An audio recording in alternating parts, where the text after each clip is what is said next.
विनोद ने UPSC qualify किया था। पिछले 1 महीने से उसकी ट्रेनिंग चल रही थी। कल उसकी ट्रेनिंग खत्म होनी थी।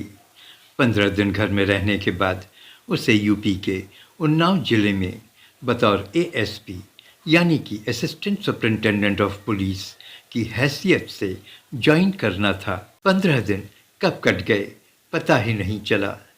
विनोद ने अपनी माँ से विदा लेते हुए उन्नाव के लिए एक टैक्सी पर चल पड़ा। उन्नाव उसके घर से करीब 150 किलोमीटर की दूरी पर था। उन्नाव शहर में पहुंचने के बाद उसने टैक्सी छोड़ दी और अपने चाचा, जो कि उन्नाव में ही रहते थे, उनके घर पैदल ही चल पड़ा। थोड़ी दूर चलने पर उसने ठेले पर एक बूढ़े व्यक्ति को समोसा बेचते हुए देखा। समोसे की महक चारों तरफ फैल रही थी। विनोद के मन में भी समोसा खाने को हुआ। वह ठेले पर पहुंचा और उस बूढ़े व्यक्ति से कहा, दादाजी, हमारे लिए भी 2 समोसा छोले के साथ लगा दीजिए। उस बूढ़े व्यक्ति ने समोसे को छोले में बनाकर प्लेट विनोद की ओर बढ़ा दिया। अभी विनोद ने समोसा खाना भी नहीं शुरू किया था कि वहाँ कुछ पुलिस वालों के साथ एक पुलिस इंस्पेक्टर आधम का और कड़कती आवाज़ में बूढ़े से बोला, ओए, पैसा निकाल। पुलिस को सामने देख वो बुजुर्ग व्यक्ति घबरा गया और कांपते हुए बोला, साहब, ठेला लगाए अभी थोड़ी ही देर हुआ है।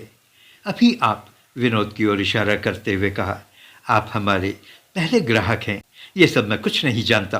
पैसे दो, नहीं तो यहाँ से ठेला हटाओ, डंडा पटकते हुए इंस्पेक्टर ने कहा। विनोद पुलिस वालों का यह तमाशा देखते हुए बोला, इंस्पेक्टर साहब, क्या बात है? आप इस बुजुर्ग से किस बात के पैसे मांग रहे हैं?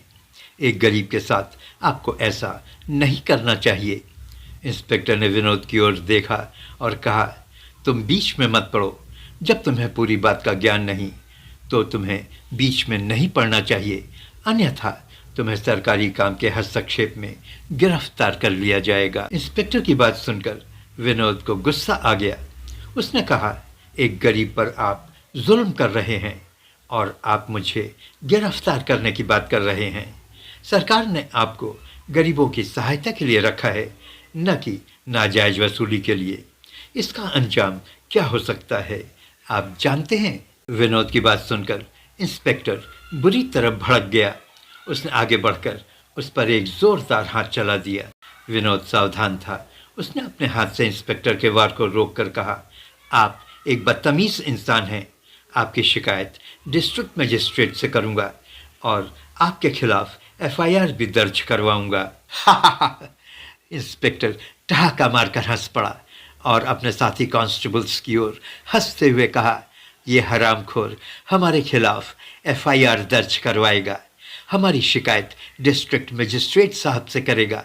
सिपाहियों, इसको अपने हिरासत में ले लो।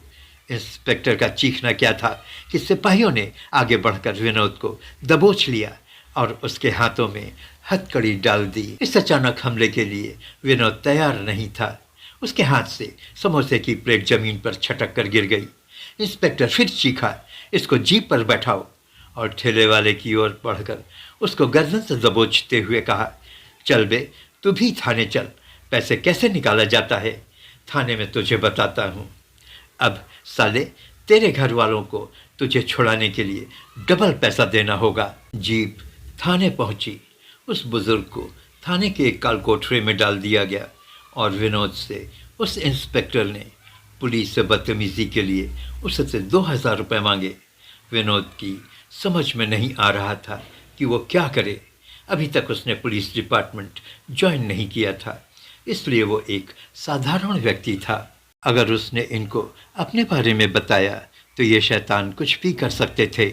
उसके बारे में जानकर डर के मारे उसकी जान भी ले सकते थे। विनोद इंस्पेक्टर को 2000 रुपये देकर वहाँ से निकलने में ही अपनी भलाई समझी। उसने सोचा कि एक बार वो एएसपी की पोस्ट को ज्वाइन कर ले और इसके बाद बस शहर के डिस्ट्रिक्ट मजिस्ट्रेट तक पहुँच जाए। दूसरे दिन विनोद पुलिस के मुख्यालय पहुँचा और ड्यूटी ज्वाइन की। अपने ऑफिस जाकर अटेंडेंस भरी। अब उसके पास एएसपी की सरकारी गाड़ी भी थी। उसने अपने ड्राइवर से डीएम ऑफिस चलने को कहा। गाड़ी सरपट डीएम के ऑफिस की ओर दौड़ पड़ी। विनोद ने डिस्ट्रिक्ट मजिस्ट्रेट मिस्टर रावल को पूरी घटना से अवगत कराया और कहा कि अगर पुलिस वाले ही ऐसा करेंगे तो आम जनता का क्या होगा। लोगों का एडमिनिस्ट्रेशन पर से विश्वास उठ जाएगा। गरीब जनता से पैसा उगाही उनको मारना पीटना, क्या यही काम है पुलिस का। डीएम मिस्टर रावल विनोद की बात गंभीर मुद्रा में सुन रहे थे। विनोद की बात खत्म होने पर उन्होंने कहा, क्या वो उन पुलिस वालों के खिलाफ कोई सबूत पेश कर सकते हैं। इस पर विनोद ने कहा कि जहाँ पर यह घटना घटी वहाँ पर एक सीसीटीवी नज़र आया था। पूरी घटना शायद उस सीसीटीवी में दर्ज हो गई होगी। डीएम साहब ने उस सीसी कैमरे से फुटेज निकलवाई और पूरी घटना को सही पाया। दूसरे दिन उन्होंने शहर के सभी बड़े अधिकारियों की मीटिंग रखी। ठेले पर समोसा बेचने वाले उस बुजुर्ग को भी बुलवाया और उसकी पूरी शिकायत को दर्ज करवाया। इंस्पेक्टर शोभराज और उनके कांस्टेबल्स की इस शर्मनाक हरकत से सभी अधिकारीगण के सिर शर्म से झुक गए। सभी ने एक स्वर में शोभराज और उनके सभी कांस्टेबल्स को तत्काल प्रभाव से निलंबित करने की मांग की। साथ ही उच्च अधिकारियों का एक पैनल जांच के लिए गठित किया गया। बुजुर्ग ठेले वाले की नज़र विनोद से मिली और वह मुस्करा उठा। उसे क्या पता था कि साधारण सा दिखने वाला यह नौजवान वास्तव में एक उच्च पुलिस अधिकारी की हैसियत से उसके शहर में आया था। उसके ठेले पर समोसे खाने आया था।